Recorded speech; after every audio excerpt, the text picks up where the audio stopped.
Hello. There were a couple of very funny little stories that actually came out of the New York Memorial last week. One, Oliver Platt was hosting the event, and he remembered that he was involved in a little movie called Pieces of April. And as we all know, United Artists picked that movie up. But at the end, he said that at the end of the screening, nobody knew what to expect. I think, I can't remember, was it Gary Winnick that directed the movie? You're right, thank you.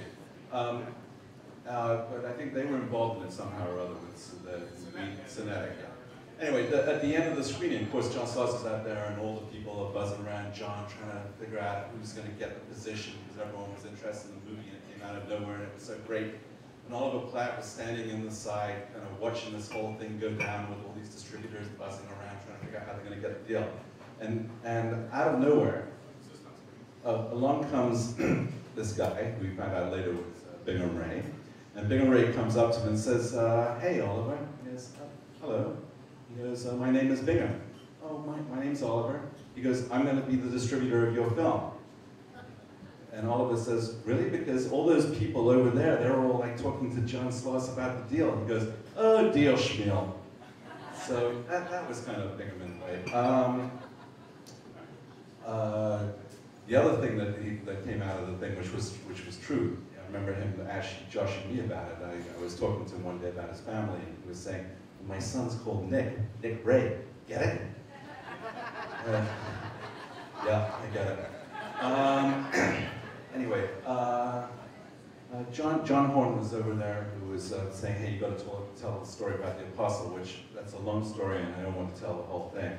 But one of the things that he when we were having the meetings early on, before anyone had ever screened the film, and he was selling me on why October Films had to have the film, and that, do you really have to sell every movie that you work on to the fat man? Can you give me one?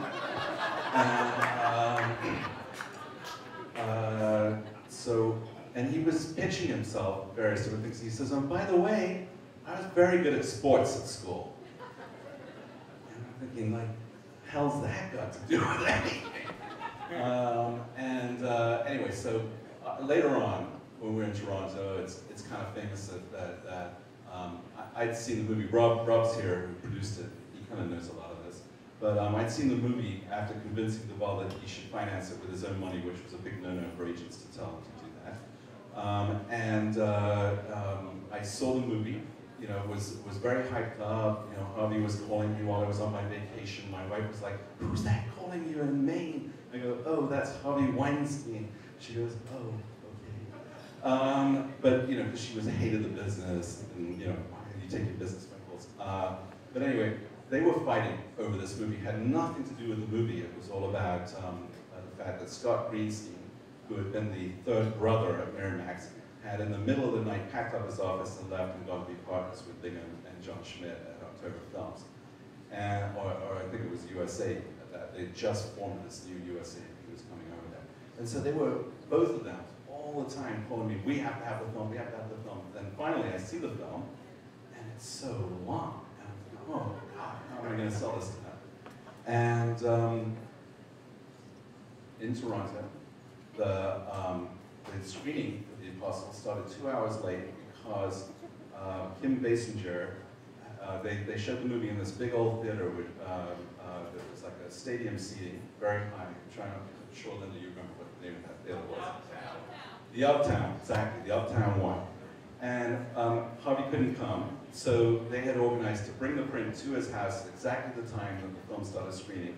And Kim Basinger in the morning at LA Confidential had taken an extra hour to do her makeup and then arguing with everyone. Said every film that day started 1 hour later than they were supposed to start.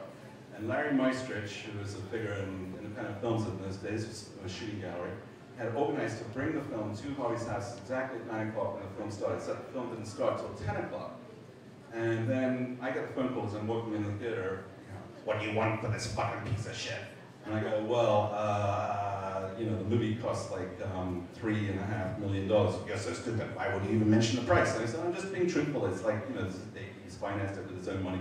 well, I'll pay you $3,000,501, $1 more than it costs. I was like, he's not going to do that. Fuck it, I don't care. Go and ask him. And I said, well, the film's starting, so I'm going to go when the lights go down. I'll go to Duval. And I was thinking to myself the whole time, I gotta sell this movie before it ends because nobody's ever going to get to the end of this movie. And so I go, instead of going in to talk to Duval, I go straight up to where Bingham is sitting. And I go, Bingham, Weinstein just offered like a lot of money for the movie. He goes, what? We're only allowed to watch 2 minutes of it?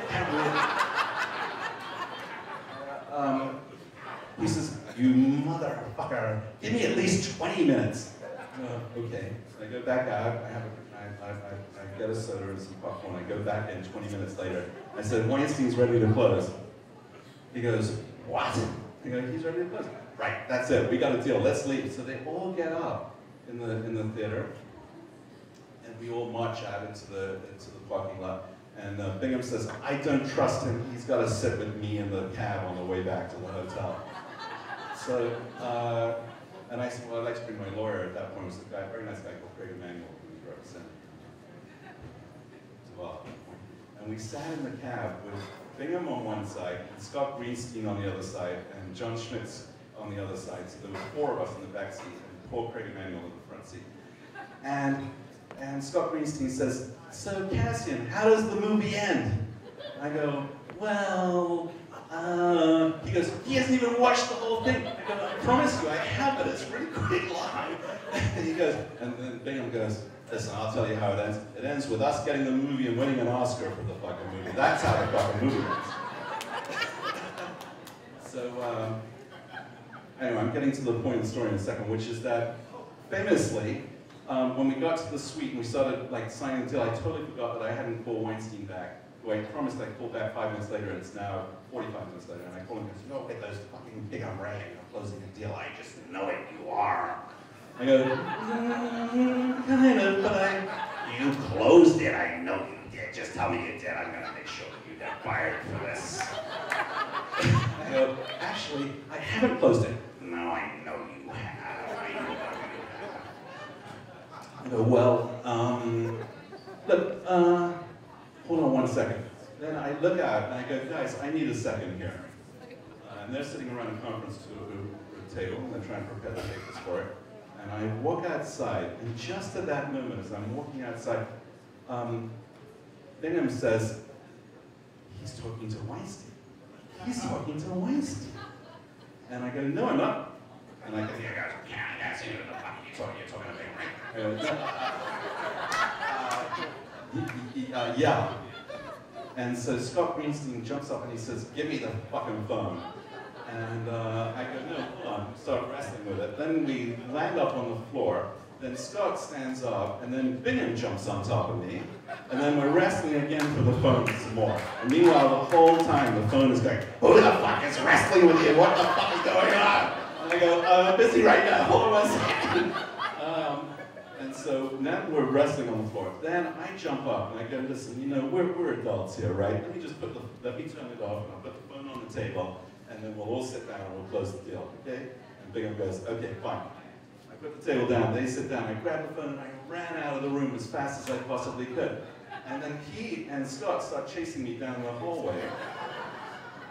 And he goes, Cassian, come back, you motherfucker! And this is like Bingham's shouting. I go, Bingham, you said you were so great in sports, you ought to be able to catch me, motherfucker! And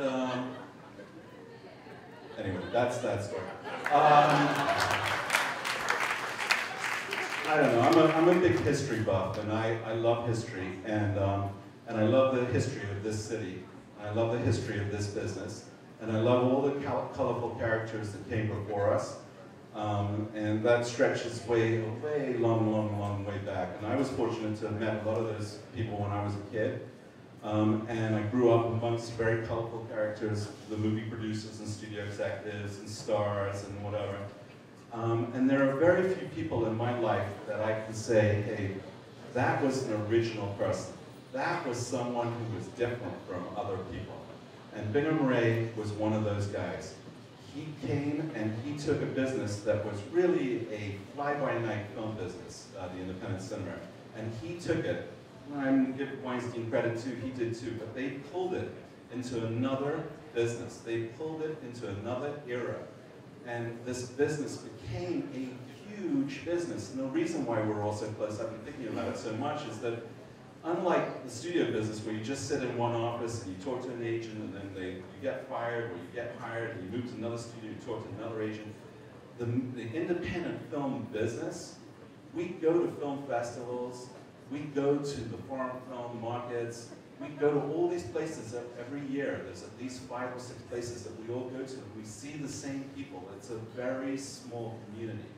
And yeah, you know, new people come in, new blood, and people go out, but basically it's a core group of people that really are a family and that are close, that care about the same things. We care about, you know, we could all be doing something else, but we love film.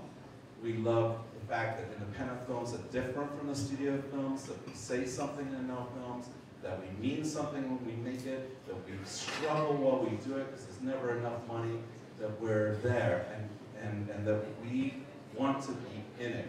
And he wanted to be in this business so bad, and he loved it, that he made it. And the history part for me is that there are very few guys, having watched this world change so much, that were like him. He was a maverick, he was original, he was an artist in his own way, he was funny, he was rude, he was unpleasant, and he was great. And so as we go through this, and we remember how we're all connected somehow or other, we're connected because guys like him made this business.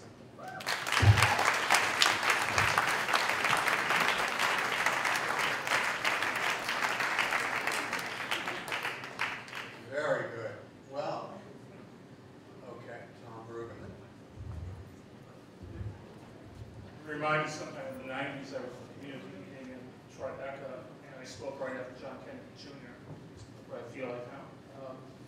I was an exhibitor, I was a film buyer, and there's a natural tension between film buyers and distributors. And I knew Bingham from the mid-80s, got along with him decently, but when I came to New York, I was working for Lowe's, all of a sudden he was forming October. It was sort of guild by association. Lowe's was the big, bad company, even though we did a lot of things for Specialized, but a lot of October films. So there was always some sort of ongoing level of tension going on. This is a story that happened the last night of Cannes, the year that Bingham and Jeff in October won the Palme d'Or and won the Grand Prix. I think Best Actress all the same year. It's an amazing night. I went out to, I think it was the Pete Carlton, 3, 4 o'clock in the morning, go back to my hotel. I'm walking down, and all of a sudden there's Bingham, returning from his parties, whatever he was doing, celebrating, but by himself. And I'm like stunned, startled. I wanted to congratulate him, wanted to say hi to him. And he looked at me and he smiled, and he wanted to talk. I saw Ann Thompson had a lot of clips from the New York tribute. And I saw one of them, Richard Abramo, was talking about Bingham and humility. And then Barinholtz was talking about the serenity of Bingham. That night, that's what I experienced. Bingham, who I expected to be as boisterous, as full of himself, as excited as I'd ever seen him, was so calm. He seemed in shock. It was like, I'm in awe, just what happened. And he told me about Jules telling him on the steps on the way up what awards they were going to win. He told me about Lars von Trier having a cell phone.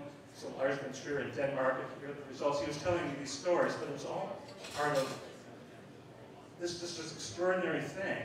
And when we parted, when we got close to our hotels, all of a sudden, we were not touchy-feely with each other. All of a sudden, he put his arm around me and said, "We did it. Thank you."